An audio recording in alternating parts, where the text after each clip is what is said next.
In today's video, I'm going to teach you how to level up your Steam mobile account. If your Steam account is brand new, the first thing to know is that new accounts are limited. That means you usually can't start earning levels right away until you've spent at least $5 through Steam. You can do that by buying a game, adding funds to your Steam wallet, or redeeming a Steam gift card. Once that account limit is removed, you'll be able to start gaining XP and increasing your level. Next, one of the most effective ways to level up is by using trading cards. These are virtual items that drop while you play certain games.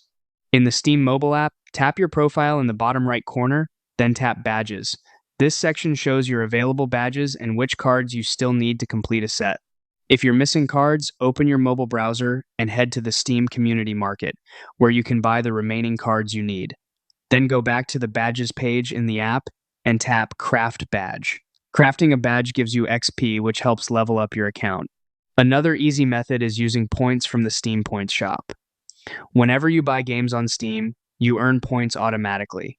Open the Points shop and look for seasonal badges. These badges can be purchased and upgraded directly with points, making them a simple way to gain extra XP without needing to collect cards. If you already have a good amount of points saved up, this can be one of the fastest options. Finally, check out the Community Ambassador badge on your Badges page. This badge is based on simple beginner tasks, and it's a great source of free XP. You can complete actions like adding a friend, sharing a screenshot, or setting up your profile. These are quick tasks, and together they can give your account a nice early boost. If you combine all of these methods, you'll level up your Steam mobile account much faster and unlock more profile features along the way.